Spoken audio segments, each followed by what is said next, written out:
MDH, MDH।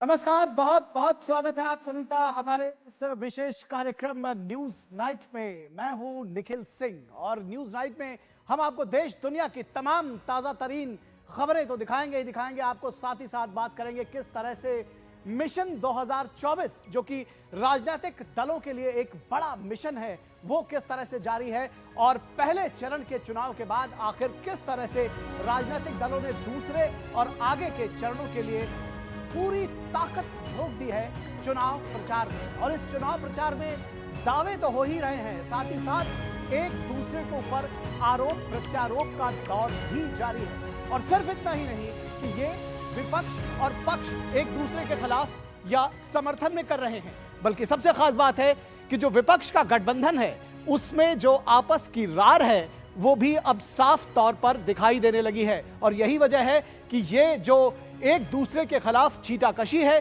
जो एक दूसरे के खिलाफ एक दूसरे के खिलाफ जो बातें सामने निकल कर आ रही हैं वो शायद बिलो द बेल्ट हिट करने तक भी सामने आ गई हैं। तो आखिर यह देखने की बात होगी कि किस तरह से ये जो पूरा चुनाव है अब सिर्फ एक दूसरे के खिलाफ नहीं बल्कि एक दूसरे के साथ खड़े जो साथी दल हैं वो भी कैसे इसको निपट रहे हैं। तो इसकी तो हम बात साफ तौर पर करेंगे ही, इसके साथ ही साथ आपको दिखाएंगे कि आखिर पहले चरण का जो मतदान रहा उसमें जो पोल परसेंटेज 1 से 1.5% कम हुआ उसके क्या मायने रहे, इसकी तो चर्चा करेंगे। साथ ही साथ बात करेंगे कि कर्नाटक में हुबली की छात्रा में जो उसकी मौत हुई उसके बाद से किस तरह से रार छाया हुआ है। तमाम खबरें होंगी देश दुनिया की, खेल जगत की भी खबरें होंगी, लेकिन सबसे पहले देखते हैं क्या है इस वक्त में न्यूज नाइट की हेडलाइंस। 24 की चुनौती के लिए प्रधानमंत्री का महाराष्ट्र और कर्नाटक में धुआंधार प्रचार, कांग्रेस पर किए जोरदार हमले, कहा वायनाड में मुश्किल में है कांग्रेस के शहजादे, जैसे अमेठी छोड़ा वैसे ही छोड़ेंगे वायनाड।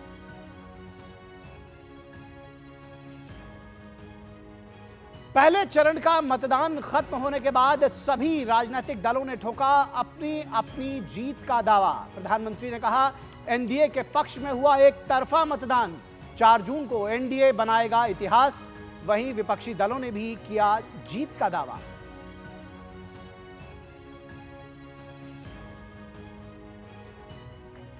एनडीए गठबंधन ने अपने चुनाव प्रचार को दी धार, केंद्रीय गृह मंत्री अमित शाह ने भीलवाड़ा, कोटा और मथुरा में चुनावी रैलियां की। एनडीए शासित राज्यों के मुख्यमंत्री योगी आदित्यनाथ, मोहन यादव और नीतीश कुमार ने भी झोंकी पूरी ताकत।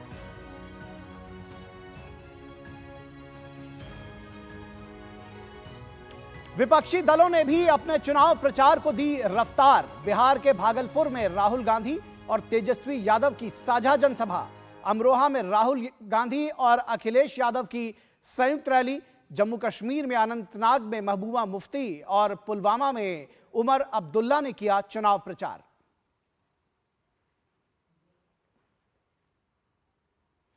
चुनावी पारा चढ़ने के साथ ही विपक्षी इंडिया गठबंधन में तकरार तेज। राहुल के आरोप पर केरल में सीएम पिनराई विजयन का पलटवार, प्रियंका गांधी ने कहा विजयन भाजपा के बजाय सिर्फ राहुल पर ही साधते हैं निशाना। प्रधानमंत्री का तंज, अलायंस के साथी ही दे रहे हैं एक दूसरे को गाली।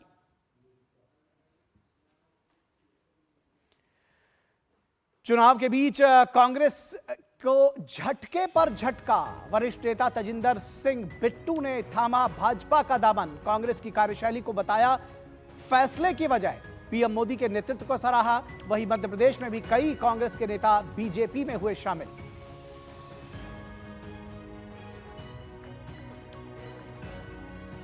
हुबली में छात्रा की हत्या के बाद कानून व्यवस्था के मामले पर घिरी कर्नाटक की कांग्रेस सरकार। भाजपा ने बताया लव जिहाद का मामला। गृह मंत्री के घर के बाहर एबीवीपी कार्यकर्ताओं का जबरदस्त विरोध प्रदर्शन। सीएम सिद्धारमैया पर लापरवाही का आरोप, सिद्धारमैया ने किया खारिज। देश के प्रधान न्यायाधीश डी.वाई. चंद्रचूड़ ने 3 नए आपराधिक कानूनों को सराहा। कहा, नए कानून से आपराधिक न्याय प्रणाली में होगा अभूतपूर्व बदलाव। हाईकोर्ट्स को पत्र लिखकर उचित प्रशिक्षण सुनिश्चित करने को कहा।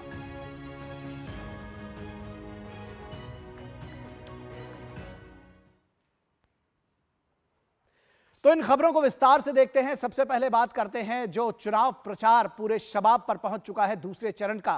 प्रधानमंत्री नरेंद्र मोदी ने आज महाराष्ट्र और कर्नाटक में चुनावी जनसभाओं को संबोधित किया।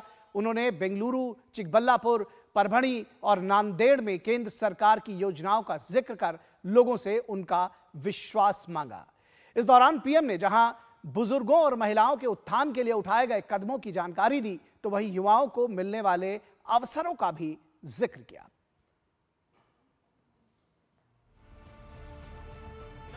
देश भर में चल रहे लोकसभा चुनाव की सरगर्मियों के बीच प्रधानमंत्री नरेंद्र मोदी ने बेंगलुरु में भाजपा के प्रचार को धार दी। उन्होंने मध्यम वर्ग और गरीबों के उत्थान के लिए उठाए गए कदमों का जिक्र किया और कहा कि देश में निवेश के अवसर बढ़ने से बड़ी संख्या में रोजगार का सृजन हुआ है। उन्होंने बेंगलुरु में पानी की किल्लत का भी जिक्र किया और शहर को टैंकर माफिया के हवाले करने का आरोप कांग्रेस के सिर मढ़ा। उन्होंने कहा कि वे एक तरफ जहां देश का विकास करना चाहते हैं, वहीं कांग्रेस मात्र उन्हें हटाने के अभियान में जुटी है। मोदी की गारंटी है 5G के बाद 6G लाएंगे। वो कहते हैं मोदी हटाएंगे। मोदी की गारंटी है AI लाएंगे। वो कहते हैं मोदी हटाएंगे। मोदी की गारंटी है चंद्रयान के बाद गगनयान का गौरव दिलाएंगे, तो वो कहते हैं मोदी हटाएंगे। कांग्रेस सरकार जिस प्रकार के विचारों को, जिस मानसिकता को बढ़ावा दे रही है, वो भी बहुत खतरनाक है। यहां हमारी बेटियों पर हमले हो रहे हैं, बाजारों में बम फूट रहे हैं, भजन कीर्तन सुनने पर भी हमले हो रहे हैं। ये सामान्य घटनाएं नहीं है। कर्नाटक के चिकबल्लापुर में एक रैली को संबोधित करते हुए पीएम मोदी ने विपक्ष को आड़े हाथों लिया। प्रधानमंत्री ने कहा कि केंद्र सरकार के सबसे बड़े लाभार्थी SC, ST और OBC परिवार हैं। उन्होंने आरोप लगाया कि पिछली सरकारों में SC, ST और OBC परिवारों को झुग्गियों में रहने के लिए मजबूर किया गया था। पीएम ने कहा कि देश और दुनिया के सभी प्रमुख नेता उनके खिलाफ एकजुट हो गए हैं, लेकिन नारी शक्ति के आशीर्वाद की वजह से उनकी रक्षा हुई है। आजकल देश दुनिया के बड़े बड़े ताकतवर लोग मोदी को हटाने के लिए एकजुट हो गए हैं, लेकिन ये नारी शक्ति का आशीर्वाद है, मातृशक्ति का आशीर्वाद है, आपका सुरक्षा कवच है कि मोदी हर चुनौती से टकराते हुए चलता जा रहा है। प्रधानमंत्री नरेंद्र मोदी ने महाराष्ट्र के परभणी में समावेशी विकास के लिए एनडीए सरकार की प्रतिबद्धता पर जोर दिया। उन्होंने सीमा पार आतंकवाद समाप्त करने सहित भविष्य की प्रगति का वादा किया। प्रधानमंत्री ने मतदाताओं से निरंतर विकास के लिए एनडीए गठबंधन का समर्थन करने का आग्रह किया। उन्होंने इस दौरान कांग्रेस पर निशाना साधा और उसे ऐसी बेल बताया जो साथ रहने वाले को ही खत्म कर देती है। महाराष्ट्र में इंडी अगाड़ी वालों ने जब तक सरकार चलाई, इन्होंने ये लगने ही नहीं दिया कि निजामों का कब्जा चला गया है। रजाकारों की मानसिकता यहां हावी थी।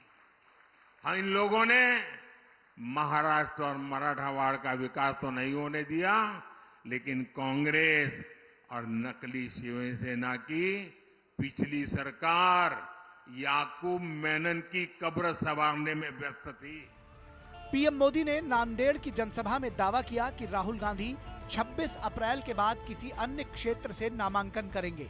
उन्होंने कहा कि कांग्रेस के शहजादे को अब वायनाड से भी डर लग रहा है। वो अब अमेठी की तरह वायनाड भी छोड़कर भागेंगे। कांग्रेस पर तंज कसते हुए उन्होंने कहा कि आजादी के बाद गांधी परिवार पहली बार खुद अपनी पार्टी को वोट नहीं देगा। आप कांग्रेस का ये परिवार, आपको आश्चर्य होगा, आजादी के पहली बार स्थिति ऐसी बन रही है कि कांग्रेस का परिवार इस चुनाव में कांग्रेस को वोट नहीं देगा।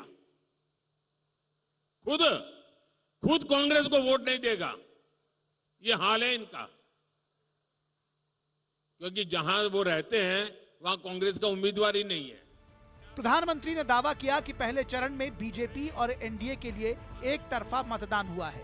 उन्होंने कहा कि कांग्रेस ने दशकों तक महाराष्ट्र, खासकर विदर्भ के विकास में बाधा डाली है। ब्यूरो इनपुट्स के साथ धीरज कुमार, योगेश शीतल, अश्विनी मिश्र और आयशा खानम की रिपोर्ट, डीडी न्यूज। तो एनडीए की तरफ से, बीजेपी की तरफ से प्रधानमंत्री नरेंद्र मोदी उनके स्टार प्रचारक तो है ही, साथ ही साथ बीजेपी के और एनडीए के तमाम दूसरे नेता लगातार जनता के बीच में हैं, रोड शोज कर रहे हैं, जनसभाएं कर रहे हैं और जनता को यह बताने की कोशिश कर रहे हैं कि प्रधानमंत्री नरेंद्र मोदी की अगुवाई में तीसरी बार सरकार बनाना जनता के लिए क्यों जरूरी है। तो किस तरह से चल रहा है बीजेपी और एनडीए के दूसरे नेताओं का प्रचार, ये देखिए। लोकसभा चुनाव के पहले चरण के मतदान के बाद अब बचे हुए चरणों के लिए प्रचार तेज हो गया है। ऐसे में सभी राजनीतिक दल मतदाताओं को अपने पक्ष में करने के लिए एड़ी चोटी का जोर लगा रहे हैं। इसी कड़ी में भाजपा के वरिष्ठ नेता अमित शाह ने राजस्थान के भीलवाड़ा और कोटा में चुनाव प्रचार को धार दी। इसके अलावा उन्होंने भगवान कृष्ण की जन्मस्थली मथुरा में भी जनसभा को संबोधित करते हुए इंडी गठबंधन समेत कांग्रेस पर हमला बोला। एक और 12 लाख करोड़ के घपले, घोटाले, भ्रष्टाचार करने वाली कांग्रेस पार्टी है। दूसरी ओर 23 साल के कैरियर में 4 आने का भी जिस पर आरोप नहीं है, ऐसे नरेंद्र मोदी है, नरेंद्र मोदी। भाजपा के वरिष्ठ नेताओं के साथ साथ भाजपा शासित राज्यों के मुख्यमंत्रियों ने भी प्रचार में ताकत झोंक दी है। उत्तर प्रदेश के मुख्यमंत्री योगी आदित्यनाथ ने राजस्थान में प्रचार अभियान की कमान संभालते हुए रोड शो करने के साथ जनसभा को संबोधित किया। उन्होंने इस मौके पर कहा कि मोदी की गारंटी पर देश के जन जन को विश्वास है। वहीं मध्य प्रदेश के मुख्यमंत्री मोहन यादव ने भी प्रदेश के कई इलाकों में जाकर पार्टी के उम्मीदवारों के लिए प्रचार किया। मोहन यादव मंदसौर से भाजपा उम्मीदवार सुधीर गुप्ता की नामांकन रैली में शामिल हुए। उन्होंने कांग्रेस को घेरते हुए कहा कि मध्य प्रदेश में सभी 29 लोकसभा सीटों पर प्रचंड जीत के साथ कमल खिलेगा। राम तो हुए ही नहीं, यही तो कांग्रेस के लोग कहते थे।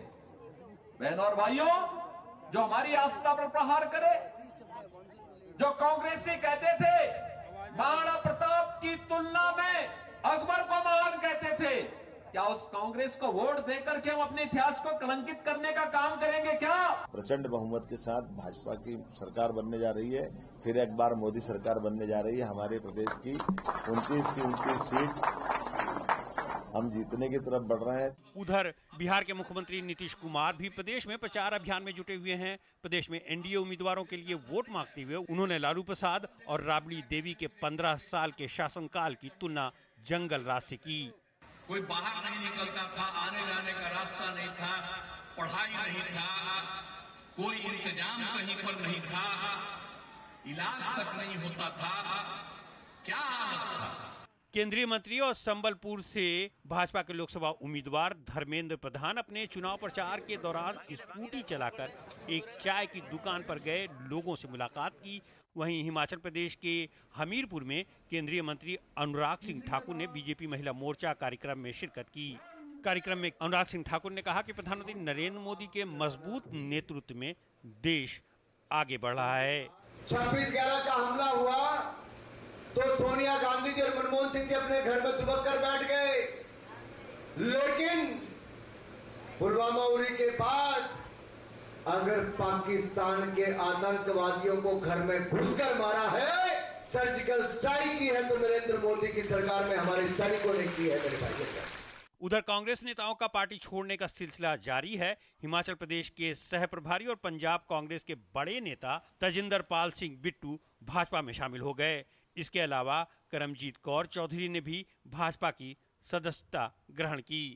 इस मौके पर तजिंदर पाल सिंह बिट्टू ने कहा कि प्रधानमंत्री नरेंद्र मोदी के नेतृत्व में हम देश को काफी आगे लेकर जाएंगे। Bureau report, DD news. तो ये तो रही भाजपा नेताओं की बात, एनडीए के नेताओं की बात, किस तरह से जनता के बीच में वो जा रहे हैं। और पहले चरण का चुनाव प्रचार समाप्त हो चुका है, दूसरे चरण और उसके आगे के चरणों के लिए चुनाव प्रचार पूरे शबाब पर है। तो जो विपक्ष के नेता हैं वो भी लगातार पूरे प्राणपण से जनता के बीच में अपनी बात पहुंचा रहे हैं। कांग्रेस के राहुल गांधी आज बिहार में रहे, उनकी बहन प्रियंका गांधी केरल में रही। तो पूरब से लेकर पश्चिम तक, उत्तर से लेकर दक्षिण तक इस वक्त चुनाव प्रचार का शोर है।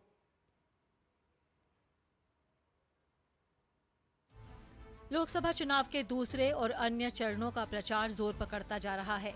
इसी कड़ी में कांग्रेस नेता राहुल गांधी ने बिहार के भागलपुर में चुनावी सभा को संबोधित करते हुए कांग्रेस की जीत का दावा किया। उन्होंने कहा कि महालक्ष्मी योजना के तहत प्रत्येक परिवार की महिला को घर खर्च के लिए कांग्रेस की सरकार हर महीने 8,500 रुपए देगी। तो वहीं कांग्रेस महासचिव प्रियंका गांधी ने केरल में कांग्रेस उम्मीदवार के पक्ष में प्रचार करते हुए कहा कि देश ने हमें प्यार से रहना सिखाया है।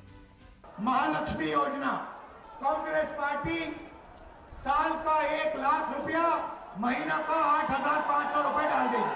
तो हमारी दूसरी योजना, जिसको हमने पहली नौकरी पक्की कहा है, Our country, India, gave us life. This country that is our motherland, this country that teaches us how to overcome anger with love, how to transform suffering into compassion, and how to pluck the stars of hope from the darkest of nights. Jammu Kashmir में भी लोकसभा चुनाव के लिए प्रचार अभियान जोर पकड़ चुका है। पीडीपी नेता महबूबा मुफ्ती ने अनंतनाग में रोड शो किया। उन्होंने अपने पिता मुफ्ती मोहम्मद सईद के इस इलाके के साथ पुराने रिश्तों का जिक्र किया और वोट मांगे। वहीं नेशनल कॉन्फ्रेंस के नेता और जम्मू कश्मीर के पूर्व मुख्यमंत्री उमर अब्दुल्ला ने पुलवामा में चुनाव प्रचार में हिस्सा लिया। इस दौरान उन्होंने पीडीपी पर निशाना साधा। मुफ्ती साहब से उनको बहुत लगाव था और इसलिए मुझे भी बहुत लगाव है इस एरिया के साथ। मैंने एज एमएलए यहाँ बहुत काम किया है, मुफ्ती साहब ने यहाँ बहुत काम किया है और मैं लोगों की शुक्रगुजार हूँ। आपने देखा किस तरह मेरा इस्तेकबाल करने आए हैं। वहाँ नेशनल कॉन्फ्रेंस का मुकाबला बदकिस्मती से हमारे ही एक दोस्त के साथ है जो कल तक हमारे साथ थे, लेकिन बदकिस्मती से सीट की लालच में वो हमें छोड़ के चले गए। जय जगन्नाथ। ओडिशा के मुख्यमंत्री और बीजेडी प्रमुख नवीन पटनायक ने ओडिशा विधानसभा चुनाव के लिए उम्मीदवारों की छठी सूची की घोषणा की। आंध्र प्रदेश कांग्रेस अध्यक्ष वाईएस शर्मिला ने कडप्पा लोकसभा सीट से अपना नामांकन दाखिल किया। वहीं आंध्र प्रदेश के मुख्यमंत्री जगन मोहन रेड्डी ने शनिवार को अनकापल्ली में रोड शो किया। गौरतलब है कि आंध्र प्रदेश में लोकसभा और विधानसभा चुनाव साथ साथ हो रहे हैं। Bureau report, DD news. और इस समय एक बड़ी खबर आ रही है। मुरादाबाद से भाजपा प्रत्याशी सर्वेश सिंह का निधन हो गया है। भाजपा के प्रत्याशी तीसरी बार वो बीजेपी के प्रत्याशी थे। 2014 में सर्वेश सिंह मुरादाबाद लोकसभा सीट से चुनकर आए थे। 5 बार ठाकुरद्वारा सीट से वो विधायक रहे थे। इस बार मुरादाबाद सीट से वो बीजेपी के प्रत्याशी थे। उनके निधन की खबर आई है। मुरादाबाद में पहले चरण में कल ही मतदान हो गया था। और इस पूरी खबर पर बातचीत करने के लिए हमारे साथ हमारे संवाददाता अनुज यादव मौजूद हैं। अनुज, कैसे ये निधन हुआ, किस तरह से? और निश्चित तौर पर बहुत हार्ट ब्रेकिंग होगा, ये बहुत दुखद होगा जो तमाम भाजपा के समर्थक हैं और सर्वेश सिंह के समर्थक हैं। क्या है पूरी जानकारी?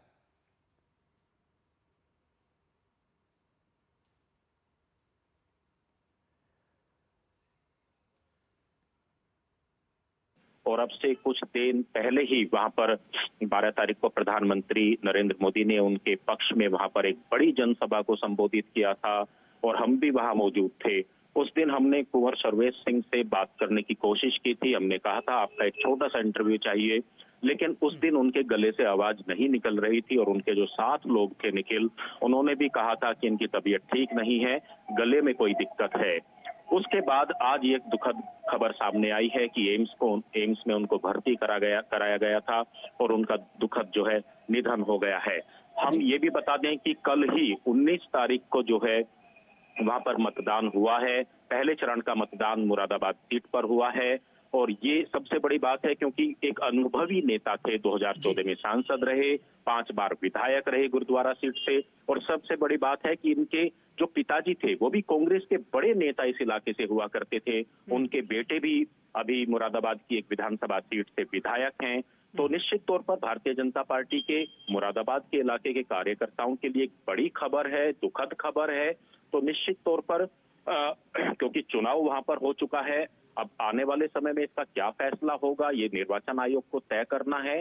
लेकिन हाँ, सबसे बड़ी बात यही है कि जिस तरीके से भारतीय जनता पार्टी ने वहां बहुत मजबूती से चुनाव लड़ा था, खुद प्रधानमंत्री उस इलाके में गए थे, मुख्यमंत्री योगी आदित्यनाथ उस इलाके में गए थे, ऐसे में उनकी पार्टी के एक कद्दावर नेता उम्मीदवार का निधन होना निश्चित तौर पर दुखद है। निखिल जी, आपने बताया कि उनके गले में कुछ दिक्कत थी, आपने उनका इंटरव्यू लेने की कोशिश की थी कुछ दिन पहले 12 तारीख को। क्या प्रॉब्लम थी और कुछ जानकारी क्या मिल पाई है परिजनों की तरफ से, परिवार वालों की तरफ से कि आखिर कैसे ये निधन कैसे हुआ? देखिए, क्योंकि इस समय ये खबर अभी आई है, उनके परिवार के लोग निश्चित तौर पर या तो दिल्ली होंगे और अभी फोन नहीं उठा रहे हैं। हमने पूरी कोशिश की है बात करने की, लेकिन हाँ, ये बात जरूर है कि वो बीमार थे, पहले से बीमार थे और अचानक से उनके गले की जो आवाज थी वो ठीक से नहीं निकल पा रही थी। ये बात तो खुद उनके साथ जो लोग थे उन्होंने हमें इस बात को बताया था। लेकिन सबसे बड़ी बात है, जैसे आगे खबर आएगी इस बात को बिल्कुल हम अपने डीडी न्यूज के दर्शकों के साथ शेयर करेंगे। लेकिन एम्स के अंदर कुछ समय पहले दिल्ली के अंदर उनके दुखद निधन की खबर है। निखिल जी, निश्चित तौर पर तो बीजेपी के लिए ये दुखद खबर, बीजेपी के तमाम समर्थकों के लिए दुखद खबर और उसके साथ ही साथ तमाम उन लोगों के लिए भी दुखद खबर है जिनके लिए सर्वेश सिंह लगातार काम करते रहे। और इस तरह का एक मामला, क्योंकि ये प्रश्न जब उठता है कि क्या वहां पर प्रत्याशी की मृत्यु हुई है और वो भी चुनाव की पोलिंग के बाद, यानी कि 19 तारीख को वहां पर पोलिंग हो गई है। तो इस तरह का एक मामला 2004 के चुनाव में आया था जब गोंडा में बीजेपी के प्रत्याशी घनश्याम शुक्ला की मृत्यु हो गई थी और वो भी पोलिंग होने के बाद। तो ऐसे में वो चुनाव वहां पर संपन्न आगे कराया गया था, काउंटिंग हुई थी और जो प्रत्याशी थे उनको जीता घोषित किया गया था। तो कुल मिलाकर जो पुराने अनुभव है उस हिसाब से इस पर अगर वहां पर वोटिंग हो गई है तो वहां पर नतीजे घोषित किए जाएंगे। लेकिन फिलहाल इस पर जो आखिरी निर्णय होगा वो चुनाव आयोग का होगा और वो क्या कुछ कहता है ये देखने की बात होगी, जैसा कि हमारे संवाददाता अनुज यादव बता रहे थे। तो फिलहाल बुलेटिन में रुकेंगे एक छोटे से ब्रेक के लिए, आप कहीं मत जाइएगा, हम जल्द हाजिर होंगे।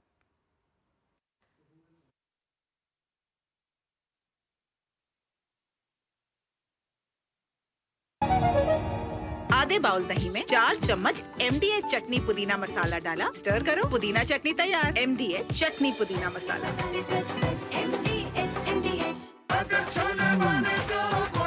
गोल्डी छोले मसाले, जहाँ जाए रिश्ते बनाए, जहाँ जाए रिश्ते बनाए, गोल्डी मसाले। लाखों की संख्या में श्रद्धालु पहुँचे अयोध्या। बरसों की प्रतीक्षा के बाद हमारे अयोध्या का गौरव लौटा है। नहीं तो पहले टेंट, टूटे घाट, गंदगी, कोई फैसिलिटी नहीं। और अब काशी देखो, केदारनाथ देखो, उज्जैन देखो, सोमनाथ देखो, सब भव्य दिव्य। और मोदी जी कहते हैं ये तो बस ट्रेलर है, आस्था का परचम लहराता रहे। ये है मोदी की गारंटी, इसलिए हमारा पहला वोट मोदी को। ये है हमारी भी गारंटी। कमल का बटन दबाएं, भाजपा को जिताएं। आपकी सुरक्षा है हमारे लिए बहुमूल्य, इसलिए जब भी लें LPG सिलेंडर जरूर कराएं प्री डिलीवरी जांच। आपकी सुरक्षा को और बेहतर सुनिश्चित करने के लिए हर घर में हो रही है रसोई गैस उपकरणों की सुरक्षा जांच। अगर सुरक्षा होस खराब हो तो तुरंत बदलवाएं। आपातकालीन स्थिति में कॉल करें 1906। स्वच्छ ईंधन का वादा, सुरक्षित रसोई का इरादा। Come on boys, let's go practice. अरे रुक यार, मेरे बैंक अकाउंट में गलत एंट्री का प्रॉब्लम हो गया। अरे तो बैंक को कंप्लेन करना। बैंक को लिखे 1 महीना हो गया है, बट वो गूगली पे गूगली डाले जा रहे हैं। तो आरबीआई के लोकपाल को इन्फॉर्म करो। रुक, मैं समझाता हूँ। जैसे क्रिकेट में थर्ड अंपायर, वैसे ही आरबीआई का ओम्बुड्समैन। आरबीआई कहता है अगर बैंक आपकी कंप्लेंट को 1 महीने में नहीं सुलझाता तो आप आरबीआई के कंप्लेंट मैनेजमेंट सिस्टम पर ऑनलाइन कंप्लेंट कर सकते हैं। ये आरबीआई का आसान तरीका है आपकी कंप्लेंट सुलझाने का, और वो भी फ्री। आरबीआई कहता है जानकार बनिए, सतर्क रहिए। जिन्होंने यूज किया है वो जानते हैं असली हींग का स्वाद। MDH सुपर हींग, शुद्धता का असली तड़का। MDH।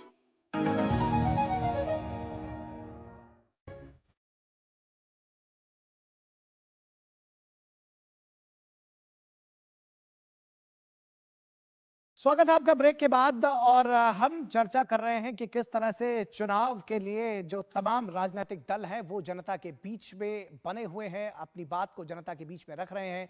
वही विपक्ष के गठबंधन ने जब से आकार लिया है तभी से आपसी तकरार मानो इसका अभिन्न हिस्सा हो चुका है।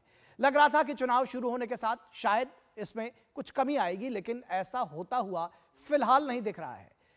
सीपीएम और टीएमसी जैसे दल अब भी कांग्रेस पर हमलावर हैं, और अब यही दल एक दूसरे को भ्रष्ट तक बताने लगे हैं। देखिए ये रिपोर्ट।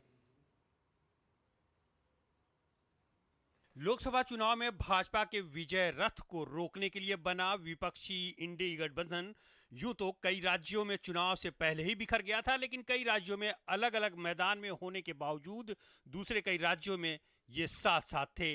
पश्चिम बंगाल में साथ मिलकर एक दूसरे के लिए वोट मांगने वाले वाम दल और कांग्रेस केरल में न सिर्फ एक दूसरे के खिलाफ हुंकार भर रहे हैं, बल्कि जिस स्तर की बयानबाजी कर रहे हैं उससे सहयोगी होने का सारा भरम टूट गया है। वायनाड ने अपने खिलाफ एलडीएफ द्वारा एनी राजा को उम्मीदवार बनाए जाने के बाद से बिफरे राहुल गांधी सीपीएम पर बीजेपी के लिए काम करने का आरोप लगा रहे हैं। राहुल यहीं नहीं रुकते, उन्होंने राज्य के मुख्यमंत्री पिनराई विजयन पर भ्रष्टाचार को लेकर जमकर हमला बोला। उन्होंने कहा कि विजयन से ईडी ने कई घंटे की पूछताछ की तो आखिर उन्हें गिरफ्तार क्यों नहीं किया, जबकि विपक्ष से जुड़े 2 मुख्यमंत्री जेल में हैं। जोरदार पलटवार विजयन की तरफ से भी किया गया। विजयन ने कहा कि राहुल उन्हें जांच और जेल से धमकाने और डराने की कोशिश ना करें, उन्हें इसका पुराना अनुभव है। राहुल की दादी और पूर्व प्रधानमंत्री इंदिरा गांधी ने आपातकाल के समय उनके सहित अधिकतर वामपंथी नेताओं को जेल में ठूस दिया था। Rahul Gandhi is the popular leader in Kerala and for India, and Congress and secular movement. Kerala, we are also very happy in the south zone of India. Welcome to the Rahul ji in the national nature. इंडी गठबंधन में मची तकरार पर प्रधानमंत्री नरेंद्र मोदी ने तंज कसते हुए कहा कि अलायंस के साथी एक दूसरे को ही गाली दे रहे हैं। केरल के मुख्यमंत्री ने जो शाहजादे को सुनाई है, मैं भी कभी ऐसी भाषा नहीं बोलता, वो ऐसी भाषा बोली है उन्होंने साथी को। ये हाल है उनका। आपको आश्चर्य होगा, आजादी के पहली बार स्थिति ऐसी बन रही है कि कांग्रेस का परिवार इस चुनाव में कांग्रेस को वोट नहीं देगा। उधर दिल्ली में इंडी गठबंधन को समर्थन करने वाली ममता बनर्जी पश्चिम बंगाल में कांग्रेस और सीपीएम पर बीजेपी के एजेंट के तौर पर काम करने का आरोप लगा रही हैं। शुक्रवार को मुर्शिदाबाद में एक चुनावी रैली को संबोधित करते हुए उन्होंने कहा कि पर्दे के पीछे कांग्रेस और लेफ्ट भाजपा का ही समर्थन करते हैं। राहुल और पिनराई विजयन और ममता बनर्जी के बयानों को लेकर भाजपा हमलावर है। भाजपा का कहना है कि इंडी गठबंधन का पाखंड खुलकर सामने आ गया है। अलायंस में मतभेद खूब है, क्रिटिकल इश्यूज के ऊपर है। वो अलायंस जमा नहीं है, नाटक कर रहे हैं कि अलायंस हमारा वगैरह। अगर एक ही प्लेटफॉर्म में बैठकर बात करते हैं, सिर्फ ये बात करते हैं मोदी जी को कैसे हटाना, बस। इंडी गठबंधन में आपसी रस्साकशी और एक दूसरे पर तीखे वार से प्रधानमंत्री के उस बयान को बल मिलता है कि 4 जून के बाद विपक्षी गठबंधन के सहयोगी एक दूसरे का ही कपड़ा फाड़ेंगे। देखना यह होगा कि सहयोगी दलों के बीच जुबानी जंग यहीं थमती है या चुनावी पारा चढ़ने के साथ और तेज हो जाती है। Bureau report, DD news. तो विपक्ष के गठबंधन में लगातार तकरार बनी हुई है, एक दूसरे पर शब्द से बाण भी चलाए जा रहे हैं। तो किस तरह का ये गठबंधन है, कैसा ये साथ है जिसमें एक दूसरे पर वार भी हो रहा है, और यही आज हमारी चर्चा का विषय है। आपस में रार कैसे होगी नैया पार। आज हमारा विशेष का विषय भी यही है, आपस में रार कैसे होगी नैया पार। तो इस पर चर्चा करेंगे, आपस में रार कैसे होगी नैया पार। इस विषय पर बातचीत करने के लिए हमारे साथ 3 खास मेहमान जुड़े हुए हैं, उनसे हम आपका परिचय करा दें। हमारे साथ शिवम त्यागी जो कि बीजेपी के प्रवक्ता हैं, जुड़े हुए हैं। शिवम जी बहुत स्वागत है। ऋतु चौधरी प्रवक्ता है कांग्रेस की, ऋतु जी बहुत स्वागत है। और अशोक टंडन वरिष्ठ पत्रकार, अशोक जी बहुत स्वागत है। ऋतु जी आपके साथ शुरुआत करें। ये जो सबसे पहला सवाल आता है कि आपस में रार कैसे होगी नैया पार। अब देख लीजिए केरल में किस तरह के आज जो स्टेटमेंट्स दिए गए हैं, चाहे वो सीपीएम की तरफ से हो, राहुल गांधी की तरफ से हो, प्रियंका गांधी की तरफ से हो, तो किस तरह का गठबंधन है जहां पर एक दूसरे के खिलाफ ही लड़ते हुए नजर आ रहे हैं। पीएम मोदी से तो बाद में निपटेंगे। देखिए, ये सवाल पहले भी कई बार जो है मीडिया के द्वारा उठाया गया है और हमने इसका बिल्कुल सटीक जवाब पहले भी दिया था। अब भी हमारा जवाब वही है कि हमने जो है सीआरओ की भीड़ नहीं लगा रखी है। यहाँ पर रंगे सीआर नहीं है, यहाँ पर सबके सब जो है वो शेर, और वो शेर उस ताकत के खिलाफ लड़ रहे हैं जो इस देश को बर्बाद करने पर तुली हुई। और शेर कभी भी आपस में एक मत नहीं हो सकते, उनका आपस में किसी न किसी बात पर मतभेद हो सकता है, इसमें कोई बड़ी बात नहीं। बड़ी बात यह है कि सब मिलकर जो है एक तानाशाही ताकत को अपने पैरों तले जो है वो कुचलने जा रहे हैं और उसका बिल्कुल नेस्ता नबूद उसको करने जा रहे हैं, इस देश से बिल्कुल उसको उखाड़ने जा रहे हैं। और आज इस देश का मतदाता, इस देश की जनता इतनी त्रस्त है कि वो चाहते हैं कि इस प्रकार की सरकार जो कि किसानों को मरने पर मजबूर करती हो, उनकी जो है 700 किसान इनकी सरकार में शहीद हो जाते हो, बेरोजगारी जो है 45 साल का। आप उनके खिलाफ लड़ रही हैं, आप उनके खिलाफ लड़ रही ऋतु जी, निश्चित तौर पर। लेकिन एक दूसरे, जब आपने कहा कि शेर साथ रहते हैं, उनके बीच में मतभेद होते रहते हैं, लेकिन मतभेद तक हो तब तक तो समझ में आता है। लेकिन भ्रष्टाचार के आरोप लगाना, एक दूसरे को कहना कि बीजेपी की बी टीम है और ऐसी बातें कहना, भ्रष्टाचार के आरोप लगा रहे हैं। राहुल गांधी ने साफ तौर पर कहा कि क्यों नहीं पिनराई विजयन को गिरफ्तार किया गया, तो ये तो कुछ ज्यादा नहीं हो गया? देखिए, जहां भी हमें लगेगा कि यहाँ पे कोई नाइंसाफी है या कोई भ्रष्टाचार या कुछ है, तो हम तो भ्रष्टाचार के खिलाफ आवाज उठाएंगे। तो हम साथ रखा ही क्यों फिर? नहीं, हम भ्रष्टाचार के खिलाफ, चाहे हमारे संगठन में हो, चाहे बाहर हो, चाहे बीजेपी में हो, हम हमेशा जो है जो भी देश की जनता से धोखा करेगा उसके खिलाफ हम आवाज उठाएंगे। लेकिन ये सवाल तो उठेगा ना ऋतु जी, ये सवाल तो भ्रष्टाचारी जो है साथ में रखा ही क्यों नहीं? और अरविंद केजरीवाल के खिलाफ ये आवाज आप उठाते थे, आज आप उनके खिलाफ ये नहीं कह रहे हैं। देखिए, अरविंद केजरीवाल के खिलाफ ये सवाल उठाते थे ना आप लोग पहले, अब नहीं उठा रहे हैं, लेकिन अब पिनराई विजयन के खिलाफ उठाने लगे हैं। तो क्या ये उसी चॉइस के हिसाब से है कि जब मन करेगा तभी उठाएंगे? मुझे लगता है ये सवाल जो है भाजपा से अधिक होना चाहिए। ठीक है, कि तमाम तरह के जो भ्रष्टाचारी हैं, तमाम जिसको दुनिया जो है भ्रष्टाचारियों का सरताज मानती है, कितने बड़े बड़े नाम हैं जिनको प्रधानमंत्री जी उनसे भी पूछ लेंगे। अभी आप जवाब दे दीजिए, अभी उनकी बारी आएगी, 70,000 का घोटाला अजीत पवार करके लाते हैं, उनको जो है डिप्टी सीएम बना देते हैं, हेमंत बिस्वा को जो है सीएम बना देते हैं। उनसे भी पूछ लेंगे। आप अपनी बारी का तो जवाब दीजिए, जो आपने मैं अपनी बारी का जवाब दे रही हूँ सर, आप मेरी बात सुन नहीं पा रहे। ट्रस्ट मी, मैं उनसे पूछ लूंगा। ये हमारी बारी है, मैं कह रहा हूँ उनसे पूछ लूंगा। आप अपनी बात बताइए, आप उनसे क्या पूछूं ये आप बताने लग गई। मैं कह रहा हूँ कि जो आपकी बारी में है वो आप जवाब दे दीजिए, उनसे भी हम पूछ लेंगे, वो बैठे कहीं जा नहीं रहे। देखिए, हम तो भ्रष्टाचार के हमेशा खिलाफ रहे और भ्रष्टाचार के खिलाफ आवाज उठाएंगे, और आज भी उठा रहे हैं, और भाजपा के खिलाफ भी उठा रहे हैं, जो कि दुनिया का सबसे बड़ा स्कैम करके बैठा हुआ इलेक्टोरल बॉन्ड जो है, दुनिया की सबसे बड़ी लूट है, वो जो है भाजपा ने की है, जो है चंदा के बदले। आपका पॉइंट आ गया कि आप भ्रष्टाचार के खिलाफ आवाज उठा रही हैं, बीजेपी के खिलाफ आवाज उठा रही है। और ये इस बात का जवाब आपने लेकिन नहीं दिया रितु जी कि आखिर जब ऐसे भ्रष्टाचारी लोग थे तो उनको गठबंधन में शामिल करने की मजबूरी ही क्या थी। शिवम त्यागी, आपसे सवाल यही है कि आपके ऊपर जो ये तमाम आरोप लगाए जा रहे हैं कि आखिर आप लोग भ्रष्टाचार के खिलाफ लड़ते हुए नजर आते हैं, लेकिन जो विपक्ष का जो भ्रष्टाचार है वही आपको नजर आता है। आरोप लगा कौन रहा है, ये बात सोचने वाली है ना, कि वो आरोप लगा रहे हैं जिनको जो दुनिया की सबसे बड़ी वॉशिंग मशीन लेकर घूम रहे हैं। ठीक है, वो सवाल उनसे पूछ लिया। दुनिया के सभी भ्रष्टाचारियों को डाल के उससे पाक साफ निकाल लेते हैं। ठीक है, क्या वो आप पर इल्जाम लगाने की कोशिश कर रहे हैं? आपका पॉइंट तो आ गया ना, आपको तो सुन लिया, आप उनको भी सुन लेते हैं। Thank you. देखिए, हमने तो आरोप लगाया नहीं, आरोप किसने और किस पे लगाया वो कांग्रेस की प्रवक्ता बहन सुन नहीं पा रही, लेकिन फिर भी मैं जवाब देता हूँ। देखिए, वो एक कहते हैं ना कि हम बोलेंगे तो बोलोगे कि बोलता है, कमाल बात हो गई। राहुल गांधी को पिनराई विजयन भ्रष्टाचारी बता रहे हैं, वो तो ठीक है। भारतीय जनता पार्टी जब बताती है तो जब कहते हैं नहीं ये देखिए कैसे इनके जबरदस्ती इनके खिलाफ साजिश की जा रही है। अगर पिनराई विजयन के खिलाफ राहुल गांधी भ्रष्टाचार के आरोप लगा रहे हैं वो तो ठीक है, लेकिन ईडी अगर उनसे जो है पूछताछ कर ले तो वो कहते हैं कि जी लोकतंत्र खतरे में आ गया। कमाल बात हो। ममता बनर्जी के भतीजे को अगर किसी जांच में सहयोग करने के लिए कहा जाए या फिर ये कहा जाए कि उन्होंने घोटाला किया, ये भारतीय जनता पार्टी कहे तो ये तो गलत, लोकतंत्र खतरे में आ जाता है। वही ममता बनर्जी को कांग्रेस और कांग्रेस के नेता लगातार कह रहे हैं उस पर कोई सवाल जवाब नहीं, वो कहते हैं तो नॉर्मल बात है, हम शेर है, शेरों की तो आपस में लड़ाई होती ही है। ममता बनर्जी कांग्रेस को भ्रष्टाचारी कहे तो बिल्कुल ठीक है, कांग्रेस को भारतीय जनता पार्टी की बी टीम कहे तो बिल्कुल ठीक है, वामपंथ को भारतीय जनता पार्टी की बी टीम कहे तो बिल्कुल ठीक है, लेकिन जब हम कहें कि वो सारे के सारे भ्रष्टाचारी हैं तो ये गलत हो जाता है।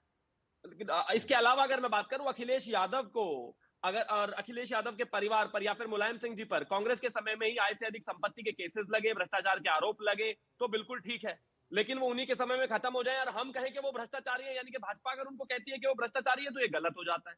अरविंद केजरीवाल के खिलाफ 1 महीने पहले तक रोजाना प्रेस कॉन्फ्रेंस करके कहते थे कि ये घोटालेबाज है, ये किंगपिन है, ये चोर है, इन्होंने घोटाला किया है, इन्होंने शराब में घोटाला किया है। तब कांग्रेस कह रही थी तो बिल्कुल ठीक था, लेकिन आज वो जेल पड़े तो कहते हैं लोकतंत्र खतरे में आ गया। झारखंड मुक्ति मोर्चा सोरेन बाबू अगर भ्रष्टाचारी उनको कांग्रेस कहे तो ठीक है, भारतीय जनता पार्टी कहे तो गलत है। मैं फिर से वही कहना चाहता हूं कि हम बोलेंगे तो बोलोगे कि बोलता है, हद हो गई है भाई। लेकिन वो ये कह रही है, ऋतु जी ये कह रही है शिवम जी कि जो आपके यहाँ के जो भ्रष्टाचार में लिप्त लोग हैं जिनके ऊपर वो आरोप लगाते हैं उनके ऊपर आप लोग कार्रवाई नहीं करते। आदरणीय प्रधानमंत्री जी और आदरणीय गृह मंत्री जी लगातार कहते रहे। आदरणीय गृह मंत्री जी का तो कल ही एक इंटरव्यू है, उन्होंने कहा कि कोई मेरा चैलेंज है कांग्रेस वालों को या कांग्रेस से संबंधित कोई भी नेता अगर है या फिर कोई भी पार्टी है, कोई भी अगर मुझे ये बता दे कि किसी के खिलाफ एक भी केस बंद हुआ है तो मैं बात करने के लिए तैयार हूं। कोई किसी पर केस बंद नहीं हुआ। और उन्होंने इसके डिफेंस में एक और चीज कही, जैसे कि आज राहुल गांधी ने कहा कि पिनराई विजयन को भारतीय जनता पार्टी की सरकार या जेल क्यों नहीं डाल रही, या फिर ईडी ने इतने घंटे पूछताछ की तो पिनराई को जेल क्यों नहीं डाला गया। अरे जेल तो राहुल गांधी भी नहीं जा रहे हैं, बहुत दिनों से उनके ऊपर जांच चल रही है। जेल तो सोनिया गांधी भी नहीं जा रही, जेल तो पी चिदम्बरम भी कन्विक्ट भी नहीं हुए। क्या करें भाई, कानून की व्यवस्था है, इस व्यवस्था में, न्याय व्यवस्था में इसी तरीके से चीजें चलती हैं, उसमें भारतीय जनता पार्टी का कंट्रोल नहीं है, किसी पार्टी का कंट्रोल नहीं है। लेकिन इतना तय है कि सारे के सारे जो चोर हैं वो डरकर इकट्ठा हो गए हैं भारतीय जनता पार्टी से, आदरणीय प्रधानमंत्री जी से लड़ने के लिए, एक दूसरे को लगातार ठीक है। दरअसल ये सवाल उठता है, दरअसल ये सवाल उठता है कि क्या अलग अलग राज्यों में जाकर जो विपक्ष के गठबंधन के नेता हैं वो अपने हिसाब से पॉलिटिक्स कर रहे हैं। अशोक टंडन जी, आपसे समझना चाहेंगे कि क्या ये ठीक नहीं था कि कोई कॉमन मिनिमम प्रोग्राम बनता और उसके बाद लोग इस पे एक साथ सभी दल आते, अलग अलग राज्यों में अलग अलग रणनीति, और कह रहे हैं कि एक साथ लड़ रहे हैं, तो कैसे होगी नैया पार? ये सवाल गलत कहाँ है? देखिए, आपने ठीक कहा, जब विपक्ष सत्ताधारी दल को चुनौती देता है तो वो एक गठबंधन करता और उस गठबंधन का एक नेता चुना जाता है। मान लीजिए नेता नहीं चुना गया, बाद में चुना जाता, तो उसका कॉमन मिनिमम प्रोग्राम बनता है।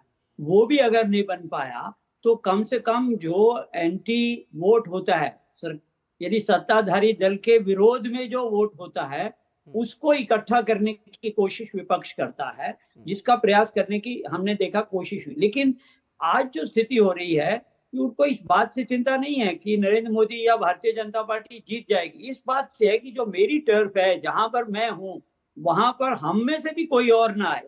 देखिए, बहुत दुर्भाग्य की बात है, संसदीय लोकतंत्र में विपक्ष की जो स्थिति है उसको वो चिंता का विषय है।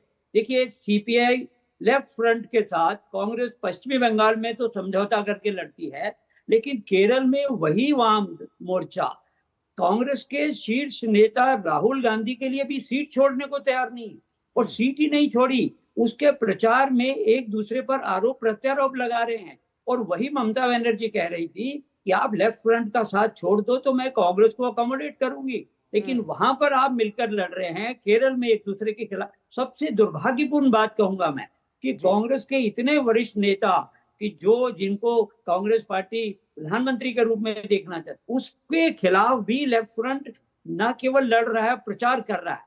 इसी तरह से हम देखते हैं कि अन्य जैसे आम आदमी पार्टी के साथ कांग्रेस ने दिल्ली में समझौता किया, पंजाब में नहीं किया। तो इस तरह से हम देखेंगे उत्तर प्रदेश में सपा ने कांग्रेस के साथ कुछ सीटों पर समझौता किया, बाकियों पर नहीं किया। तो जो विपक्ष एकजुटता की जो एक तस्वीर जनता के सामने रखना चाहता था, पहली बात एक सक्षम नेता के रूप में, वहां पर फेल हुआ। एक न्यूनतम कार्यक्रम के मामले में इकट्ठा नहीं हो पाए, नीतियों पर लड़ाई नहीं हो रही है। मैं समझ सकता था कि अगर केरल में नीतियों पर लड़ाई होती, लड़ाई व्यक्तियों पर हो रही है, पार्टियों एक दूसरे को गाली गलौज कर रहे हैं,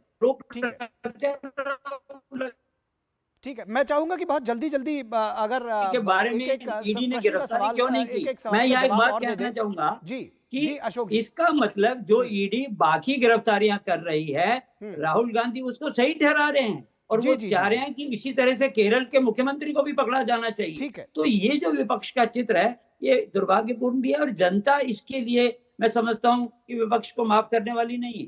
ठीक है, रितु जी, आपको लगता है कि जब इतनी लानत मलानत के बाद भ्रष्टाचार के आरोप लगा रहे एक दूसरे के ऊपर, ममता बनर्जी के जिस तरह के स्टेटमेंट्स आ रहे हैं, उसके बाद आपको लगता है कि चुनाव के बाद भी आप इन लोगों के साथ, कांग्रेस पार्टी इन लोगों के साथ बनी रहेगी अगर आप चुनाव जीत जाते हैं, या अगर नहीं भी जीतते तो भी क्या ये गठबंधन आगे रहेगा इस तरह से इन लोगों के साथ में?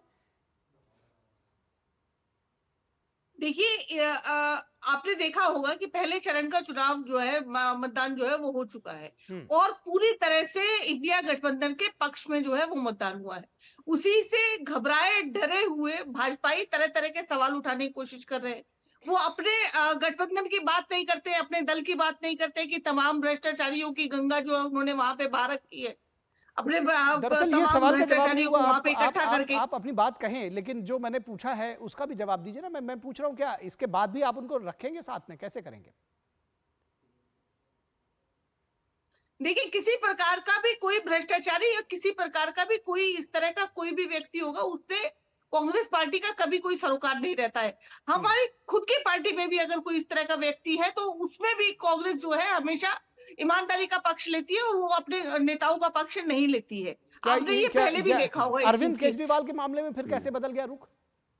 देखिए, अरविंद केजरीवाल जी पर क्या जो है आरोप साबित हुए हैं क्या? नहीं, इसके पहले तो क्या आप नेशनल टीवी है, आप मुझे बताइए, आप इस तरह की गैर जिम्मेदारी वाली बात नहीं कर सकते हैं। आप बताइए, एक सूबे का, एक प्रदेश का मुख्यमंत्री है, उसके खिलाफ कोई आरोप नहीं है, अभी तक कोई आरोप सिद्ध नहीं हुए, तमाम तरह के बयानात लिए जाते हैं, तमाम तरह के उनके जितने भी नेता है वो अंदर है, और सुप्रीम कोर्ट पूछती है कि आपने अभी तक कोई क्या सबूत है कि आपके पास, आप सबूत पेश नहीं कर पाते हैं, केवल और केवल चुनाव को प्रभावित करने की वजह से। आपका पॉइंट आ गया ऋतु जी, आपका पॉइंट आ गया ऋतु जी, जो आप बात कह रही हैं दरअसल। केवल उस मुख्यमंत्री को, ठीक है, मुख्यमंत्री, आपको पॉइंट आ गया, मैं समझ गया। आप, मुझे लगता है दर्शक भी समझ गए होंगे।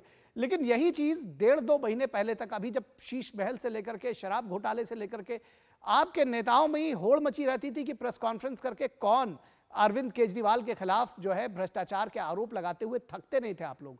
और अब आप ये कह रहे हैं कि नहीं, हम अब तो उनके साथ में ही खड़े हुए हैं और उनके ऊपर आरोप साबित नहीं हुए हैं। ये सभी लोग देख रहे हैं। फिलहाल बीजेपी के हमारे जो साथी हैं, मैं चाहूंगा बहुत जल्दी से ये जवाब दें कि अगर भ्रष्टाचार के आरोप शिवम त्यागी आपके नेताओं के ऊपर भी लगते हैं, कुछ चार्जेस लगते हैं, तो क्या उनके खिलाफ कार्रवाई की जाएगी, कैसे देखेंगे? बीजेपी के वॉशिंग मशीन में नहाए हुए हैं, उसी वॉशिंग मशीन का जवाब दे दें, ये आरोप है शिवम। ठीक है, जवाब पूछ ले रहे हैं, जवाब ले ले रहे हैं, वो कह रही है कि वॉशिंग मशीन में धुल जाते हैं आपके आते जो नेता। भाजपा में कोई बड़े-बड़े पदों पर है, ठीक है, अब वही तो सवाल पूछ रहे हैं आप सुनने बोलने तो दीजिए उनको। आप ही का सवाल पूछ रहे हैं मैडम, अरे आप ही का सवाल पूछ रहे हैं, बोलने तो दीजिए उनको। चलिए शिवम त्यागी जी, आपके यहाँ कौन सी वॉशिंग मशीन है वो पूछ रही है? निखिल जी, आपके आवाज के पीछे बैकग्राउंड म्यूजिक इतनी तेज था कि मैं कुछ भी नहीं समझ पाया। अगर आप एक बार प्लीज फिर से दोहरा दें तो मैंने कहा कि वो ये सवाल उठा रही हैं और ये बात कही जा रही है कि अगर कोई भ्रष्टाचार का मामला आपके यहाँ पे आता है तो उसके खिलाफ कैसे कार्रवाई होगी। वो कह रही है कि जो तमाम नेता हैं आपके यहाँ, वो जैसे ही पार्टी चेंज करके आपके यहाँ आते हैं तो आपके यहाँ जो वॉशिंग मशीन है जिसको वो कह रही हैं, वहां पर धुल करके वो क्लियर हो जाता है सब। मैंने तो सिर्फ बैकग्राउंड म्यूजिक कहा, आपने कह दिया वो कह रही है, मतलब आप ये मानते हैं कि बैकग्राउंड म्यूजिक है और उन्होंने चिल्लाना भी शुरू कर दिया। खैर, मैं फिर से बोलता हूँ, विषय बहुत साफ है। देखिए, जहां तक भ्रष्टाचार की बात है, भ्रष्टाचार पर सबको एक ही मापदंड के साथ है। फिर से शुरू हो गए। अरे नहीं, बैकग्राउंड म्यूजिक चाहिए प्लीज। प्लीज मत बोलिए, कोई लाभ है? चलिए आप बोलिए शिवम जी। Thank you. मैं सिर्फ एक ही चीज कहना चाहता हूं कि भ्रष्टाचार के विषय में सभी को एक साथ होने की आवश्यकता है और भ्रष्टाचार पर अलग अलग पैमाना नहीं हो सकता। अपने लोगों के साथ, अपने गठबंधन के लोगों के साथ दिल्ली में बैठकर आप बराबर कंधे से कंधा मिलाकर चाय कॉफी पीते हैं, राज्यों में जाते ही गाली देना शुरू कर देते हैं। अधीर रंजन चौधरी की पार्टी कांग्रेस यानी कि ममता बनर्जी के साथ बैठकर यहाँ पर दिल्ली में चाय कॉफी पीते हैं, जब सीट पर मुर्शिदाबाद में पहुंच जाते हैं तो एक दूसरे को गाली देना शुरू कर देते हैं। लेफ्ट और कांग्रेस दिल्ली में साथ बैठती है, लेकिन जैसे ही राज्य में पहुंच जाते हैं, केरल में पहुंच जाते हैं, वैसे ही गाली देना शुरू कर देते हैं। दिल्ली में अरविंद केजरीवाल और राहुल गांधी साथ में बैठे होते हैं, लेकिन जब पहुंच जाते हैं पंजाब में तो अलग अलग चुनाव लड़ना शुरू कर देते हैं। ये सारे पॉइंट्स हम दे चुके हैं दर्शकों को। नहीं चल सकती जी, ये सारे पॉइंट्स हम दर्शकों को दे चुके हैं दरअसल, और यही सवाल बार बार पूछा जा रहा है कि पब्लिक के बीच में जब आप जा रहे हैं तो आखिर इस तरह का दो चेहरा क्यों रखा जा रहा है अलग अलग राज्यों में। फिलहाल इस चर्चा पर हम कभी आगे और भी डिस्कस करेंगे। आज हमारे लिए समय बस इतना ही है। ऋतु जी आपका बहुत शुक्रिया, शिवम जी शुक्रिया, अशोक जी बहुत शुक्रिया हमारे साथ जुड़ने के लिए इस चर्चा। और यहां पर रुकेंगे एक छोटे से ब्रेक के लिए, कहीं मत जाइएगा, जल्द हाजिर होंगे।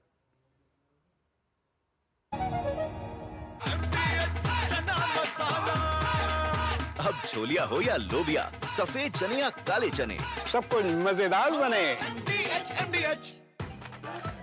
मैं क्या जी, सब जानते हैं, जहां दिखे मारियो, अपना समझ के खा लियो।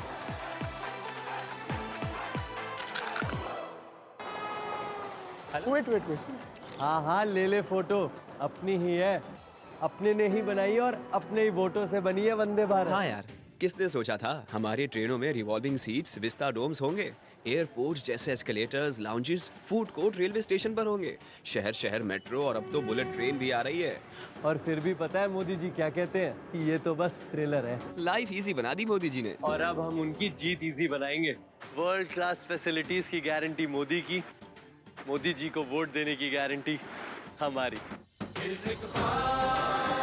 कमल का बटन दबाएं, भाजपा को जिताएं। स्वाद से सबको दीवाना कर दे, दीवाना कर दे। पता का चाय, गजब का स्वाद। यकीन है खुद पर है नाज। सुनती हूँ अपने मन की आवाज। कभी शर्मीली तो कभी हूँ जाबाज। रुकना मेरी आदत नहीं, थमना मेरी चाहत नहीं। मैं हूँ नारी, यही मेरा अंदाज। हर जिम्मेदारी मैं बखूबी निभाती हूँ। वोट दे, प्राउड वोटर कहलाऊंगी। पूरे देश संग चुनाव का पर्व मनाऊंगी। जीरा से प्यास बुझाए, डाइजेशन के लिए मस्त, शरीर में नमक पानी का बैलेंस बनाए। सिप सिप जीरा सिप इंग्लिश का जल्दी और जीरा सिप।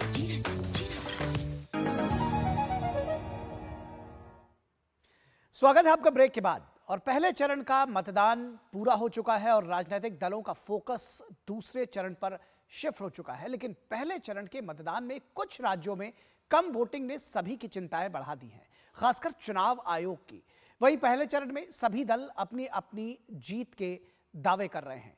तो तमाम जीत के दावे किए जा रहे हैं, उसके बावजूद जिस तरह से पहले चरण में कुछ सीटों पर, या ये कहा जाए कुछ राज्यों में, बिहार, उत्तर प्रदेश जैसे कुछ राज्य रहे हैं जहां पर मतदान का प्रतिशत कम हुआ है, तो उसने इलेक्शन कमीशन की चिंता बढ़ाई है। और ऐसे में इलेक्शन कमीशन का फोकस जो बाकी राज्य हैं, जो बाकी चरण हैं, उनके लिए वहां पर किस तरह से वोटिंग परसेंटेज को बढ़ाया जाए, इस पर फोकस उसका बना हुआ है।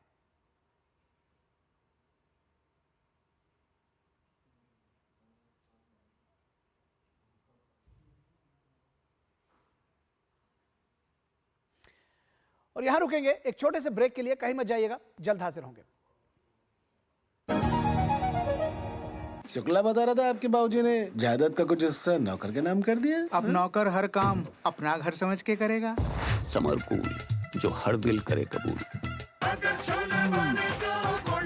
गोल्डी छोले मसाले, जहाँ जाए रिश्ते बनाए, जहाँ जाए रिश्ते बनाए, गोल्डी मसाले। तब घर में अगर कोई बीमार पड़ जाए ना तो इलाज के लिए घर बिक जाता था, पीढ़ियां कर्ज में डूब जाती थी। और आज तो अस्पताल के खर्चे की फिक्र नहीं सताती। और याद है जब 60 साल में सिर्फ 7 एम्स बने थे, वहीं 10 साल में 16 नए बन गए। और फिर भी मोदी जी कहते हैं ये तो बस ट्रेलर है। करोड़ों लोगों को 5 लाख तक का मुफ्त इलाज मिला है। ये है मोदी की गारंटी। तो फिर हमने भी सोच लिया, फिर एक बार मोदी सरकार, और ये है हमारी भी गारंटी। कमल का बटन दबाएं, भाजपा को जिताएं।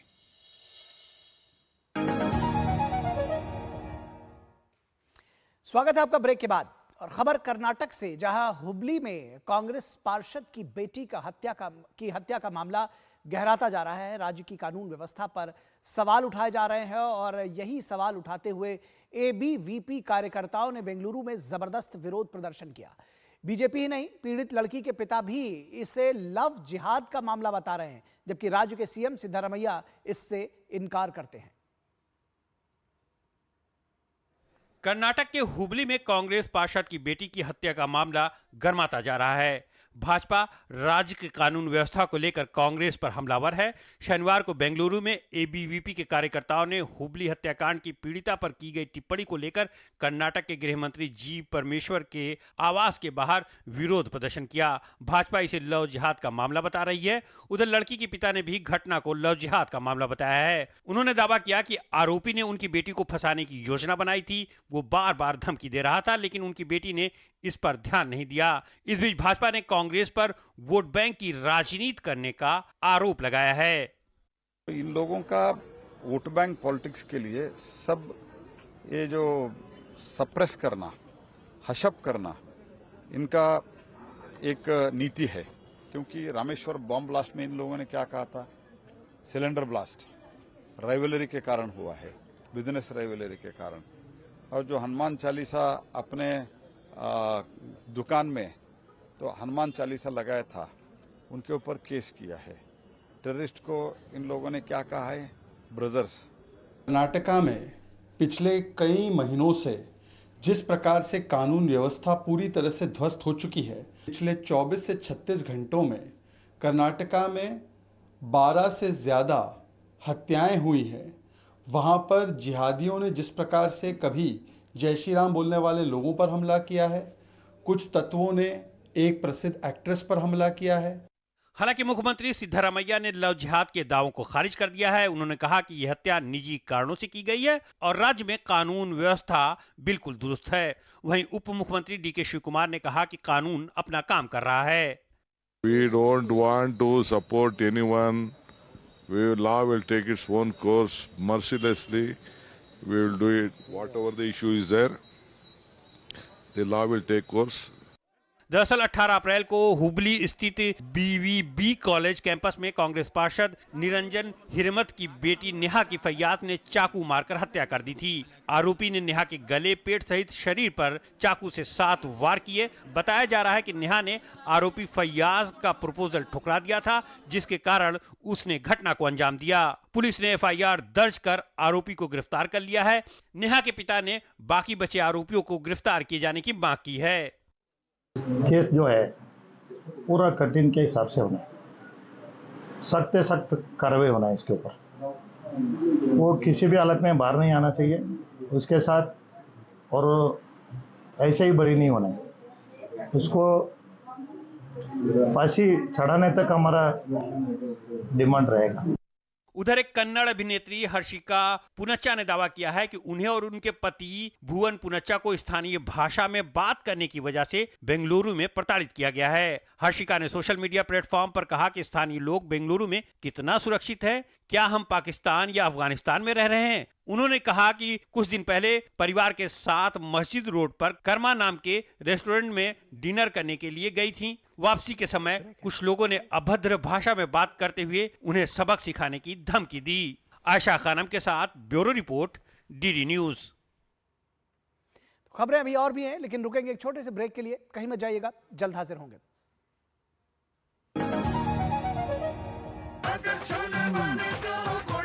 गोल्डी छोले मसाले, जहाँ जाए रिश्ते बनाए। जहाँ जाए रिश्ते बनाए, गोल्डी मसाले। मैं क्या जी, सब जानते हैं, जहाँ दिखे मारियो, अपना समझ के खा लियो।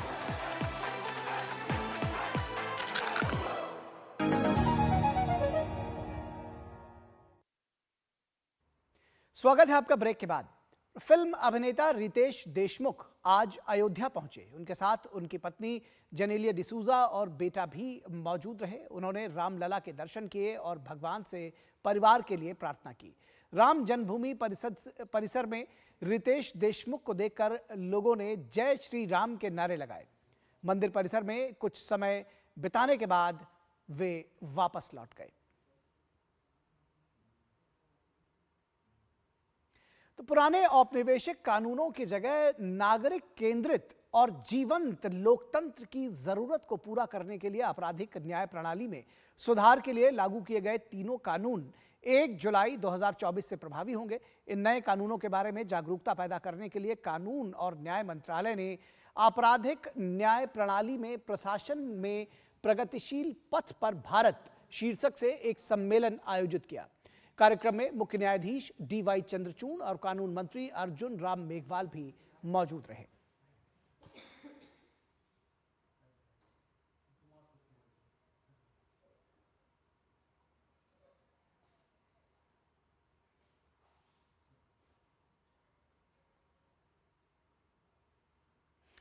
और अब नजर डालते हैं देश की कुछ महत्वपूर्ण खबरों पर फटाफट अंदाज में। आप देखिए इन खबरों को और हमें दीजिए इजाजत। नमस्कार।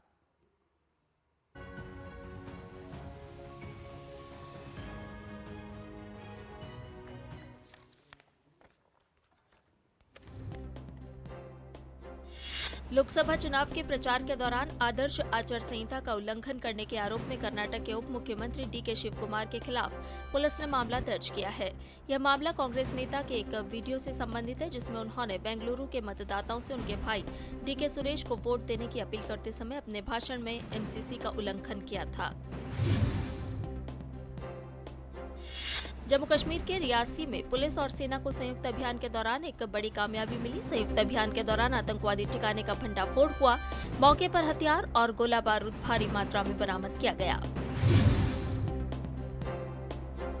भारतीय नौसेना ने एडमिरल कमांडिंग इन चीफ पूर्वी नौसेना कमान के परिचालन नियंत्रण के तहत पूर्वी तट पर पूर्वी लहर अभ्यास का आयोजन किया। इस अभ्यास का उद्देश्य क्षेत्र में समुद्री सुरक्षा चुनौतियों से निपटने के लिए भारतीय नौसेना की तैयारियों का आकलन करना है। दिल्ली शराब घोटाला मामले में मनीष सिसोदिया को राउस एवेन्यू कोर्ट से झटका लगा है। राउस एवेन्यू कोर्ट ने मनीष सिसोदिया की नियमित जमानत याचिका पर फैसला सुरक्षित रख लिया है। राउस एवेन्यू कोर्ट 30 अप्रैल को अपना फैसला सुनाएगा। कोर्ट में CBI ने मनीष सिसोदिया की ओर से दायर जमानत याचिका को खारिज करने की मांग करते हुए उन्हें शराब घोटाला मामले में मास्टरमाइंड बताया।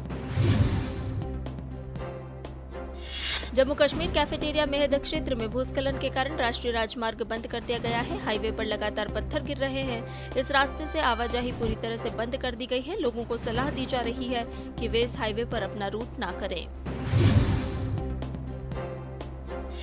हिमाचल प्रदेश के लाहौल और स्पीति में बर्फबारी देखने को मिली। मौसम में आए इस बदलाव के कारण तापमान में भारी गिरावट दर्ज की गई। केरल के त्रिशूर शहर में हजारों लोग प्रतिष्ठित त्योहार त्रिशूर पूरम में शामिल हुए। इसे प्रसिद्ध वड़क्कुनाथन मंदिर के विशाल मैदान में पूरी भव्यता के साथ आयोजित किया गया। इस वार्षिक उत्सव को आमतौर पर राज्य में सभी मंदिर त्योहारों की जननी के रूप में जाना जाता है।